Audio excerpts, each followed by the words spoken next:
down here. Yeah, I was unkind to a quote-unquote good witch, and now I'm a mouse. She says she'll turn me back if I learn a lesson about humility. But fuck that, I'd rather just learn how to kill a witch from the body of a mouse. Let me tell you, I got some spitballs already. I'm a choking hazard. I can bite an Achilles tendon at the top of some stairs. This one just says mouse army. I don't remember exactly where I was going with that, but it's a solid step one.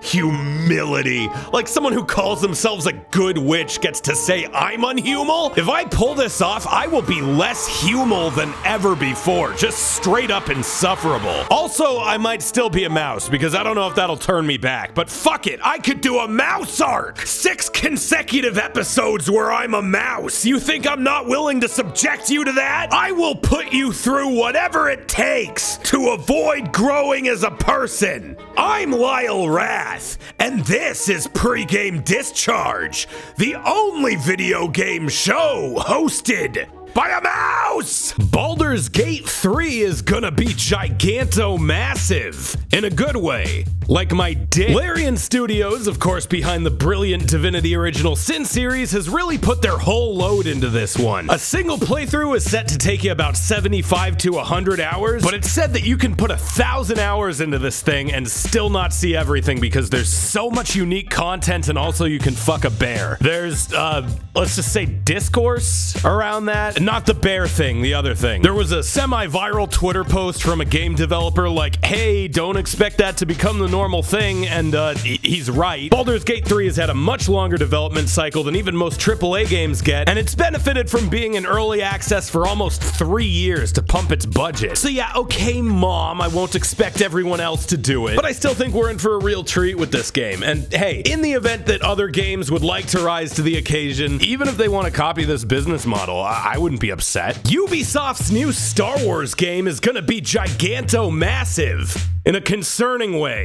Like my dick. Why is it bent like that? It was revealed in what sounds like a threat that every planet will be roughly the size of 2 Assassin's Creed Odyssey zones. Now, the top Ubosoftian of the project, or the soft topper, as they call it, has also apparently said, no, it'll be totally manageable. It's not gonna be like a 300-hour thing. Which, what does that mean then? What is in these massive planets that they have to be so big? Is it nothing? Is it glowing resources on the ground that you gotta pick up 15 of every time you want to upgrade something? This just brings me back to when they were like, oh yeah, the next Assassin's Creed will be less big and empty, before dropping the biggest, emptiest Assassin's Creed to date. But as far as unappealing elevator pitches go, this is right behind I just ate a bunch of beans. Also, yeah, one guy typing in the comments, I see you. Oh, you just got really excited for a big long game and now you're complaining about him. Yeah, a game that has 1,000 hours of content can keep you busy for 70. A 10-hour game that takes 70 to beat is a much different thing. The League of Legends fighting game Project L got a new dev diary where it was revealed that, hey, this isn't just a tag fighter, this is a tag fighter where another player can actually control the character you tag out to. Which, is that really a novelty? I just kind of figured they all let you do that, but just nobody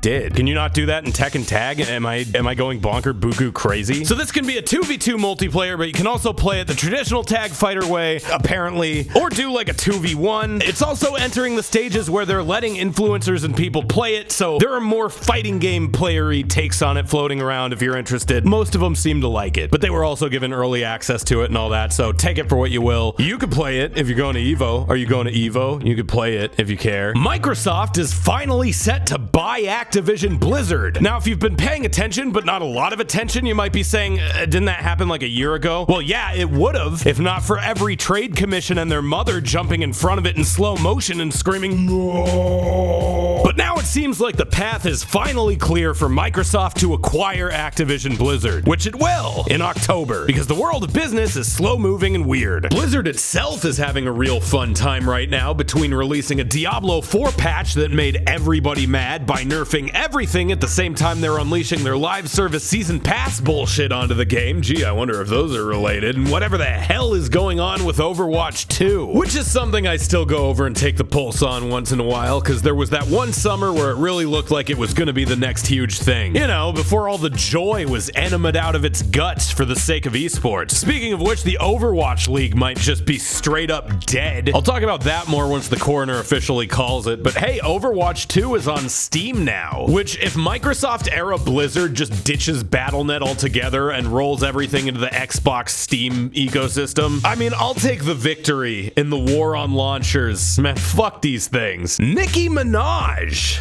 is in Call of Duty now.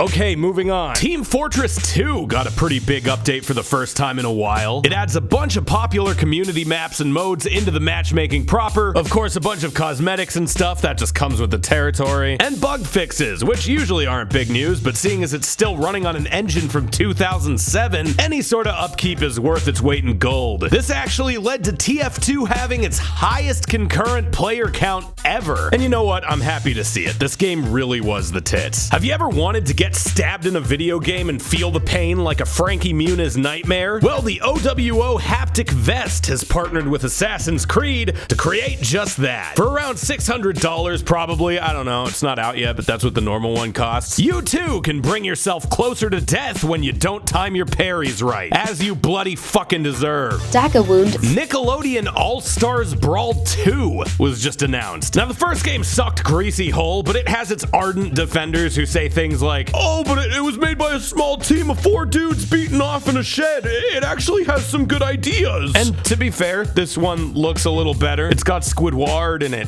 You like Squidward? In why news, the Gex trilogy is getting remastered. We don't really know anything about it yet. I'm just curious to see if they're gonna update the dialogue, so instead of talking about Mickey Rooney's basement or whatever, he'll say things like, this reminds me of Thanksgiving at Ice Spice's house. Reminds me of Halloween at Rip Taylor's. Ghost Bike is a chillaxing looking game that kinda looks like a The Gorilla Z music video, but Italians do it better, apparently. That's just what it says. Italians do it better. Annapurna is making a Bladerunner game called Blade Runner 2033 Labyrinth, but they didn't show us anything of it, so what am I supposed to say here? Oh, I bet it'd be really good. Oh. You may be wondering why I'm showing you this Binky Baby Dumbo game. What if I told you that the people that made Sonic Mania made this? Would that make you hate it less? Oh, you're gonna say it looks good all of a sudden? No, you don't get to just back out of that absolutely hateful reaction you just had. Sit here and feel like a jerk. Some guy looked at the box for Armored Core 6 and it says it's gonna have multiplayer for 6 players. So I guess you just have to trust him. Trust the box guy. Have you ever been misled by a stranger on the internet? I sure haven't. The creator of Katamari Damacy is making a new game called To a T about a boy stuck in a T pose in a quest to wipe his ass. It looks like it's gonna be a kind of story-driven walk around and talk to people game. Maybe the objective is to convince other people to wipe your ass. Which is a quest I'm sure any gamer who plays DPS classes can relate to. Also, Pokemon Pikachu wants you to go to bed, you stinky bitch, and he'll be listening to you fart while you sleep. Let's back up. There's a phone app called Pokemon Go to Bed or some shit. It's basically a sleep monitoring device for prospective new CPAP users, because this is the degree to which corporations have been able to perpetually infantilize this generation. Point is, it records any loud noises it hears in your room while you're asleep.